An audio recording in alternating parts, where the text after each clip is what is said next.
तो फिलहाल आपको बता दें कि भारतीय रिजर्व बैंक के रेपो रेट बढ़ाए जाने के बाद रियल एस्टेट डेवलपर्स पर आगामी फेस्टिव सीजन में डिस्काउंट देने का दबाव बढ़ेगा, क्योंकि कमजोर डिमांड और बढ़ते इंटरेस्ट रेट के चलते डेवलपर्स के लिए इन्वेंट्री क्लियर करना काफी मुश्किल होगा।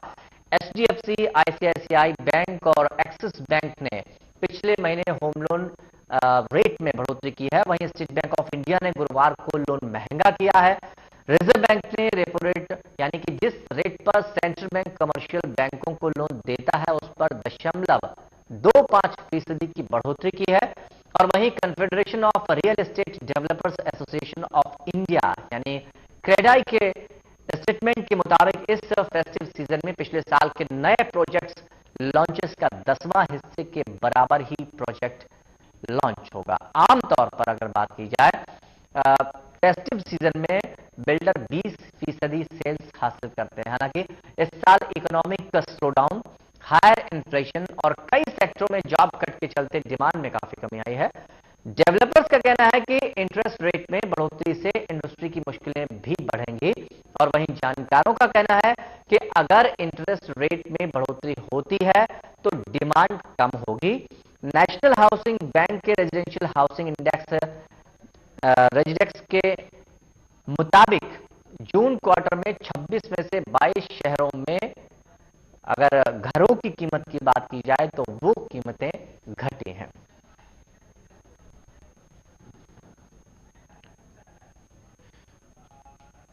तो कुछ चीजें आपके लिए अच्छी हैं, निवेशकों के लिए अच्छी हैं। अगर आप इन्वेस्ट करना चाहते हैं तो निश्चित तौर पर यह सही वक्त है इन्वेस्ट करने का। राजीव जी, आखिरी सवाल हम आपसे एक बार फिर से ये जानना चाहेंगे कि एक कोई ऐसा केस आपके सामने आया हो जिसका सोल्यूशन निकला हो जो काफी पेचीदा हो, जो आप दर्शकों को बताना चाहें ताकि उनका हौसला बढ़े कि अगर वो किसी बिल्डर के खिलाफ आगे आते हैं तो निश्चित तौर पर उनको उसका रिजल्ट मिलेगा। मौजूदा केस है सर, जो 2013 का ही है। जी। एक एमटेक डेवलपर्स लिमिटेड एक कंपनी है जिसने 2006 सन में लोगों को झांसा देकर करीबन 15,000 इन्वेस्टर्स को देश और विदेश में ठग लिया था। इस कंपनी ने भिवाड़ी, राजस्थान, हरियाणा, गोवा, लखनऊ ऐसे जगह पे अपने प्रोजेक्ट्स का हवाला देते हुए 15,000 इन्वेस्टर्स को 2006 में ठग लिया था।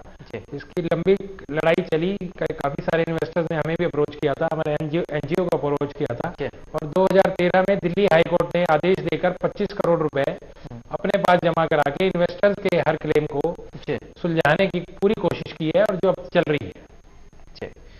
बहुत बहुत शुक्रिया राजीव जी हमारे साथ जुड़ने के लिए और इतने जवाब आपने हमारे दर्शकों को दिए। उसके साथ ही जो आपने कानूनी जानकारियां दी उसके लिए बहुत बहुत शुक्रिया आपका। आप अंदाजा लगा सकते हैं कि अगर आप निश्चित तौर पर थोड़ा सा हौसला रखते हैं, आपका पैसा अगर फंस गया है तो निराश होने की जरूरत नहीं है, बल्कि आपको खड़े होने की जरूरत है, आपको आगे आने की जरूरत है ताकि ऐसे डेवलपर्स पर शिकंजा कसा जा चुके हैं। फिलहाल प्रॉपर्टी मंत्रा में इतना ही, मुझे दीजिए इजाजत, लेकिन साधा न्यूज पर खबरों का सफर लगातार जारी रहेगा। देखते रहिए साधा न्यूज। आपकी समस्या हो या कोई शिकायत, सुझाव हो या समाधान, हमें लिखें, हम बनेंगे आपकी आवाज। संपादक साधना न्यूज। हमारा पता है साधना tower, C457, sector 10, Noida, Uttar Pradesh 201301। आप चाहें तो हमें फोन भी कर सकते हैं। हमारा नंबर है 09311042400 या आप हमें ईमेल कर सकते हैं apk@sadhananews.net।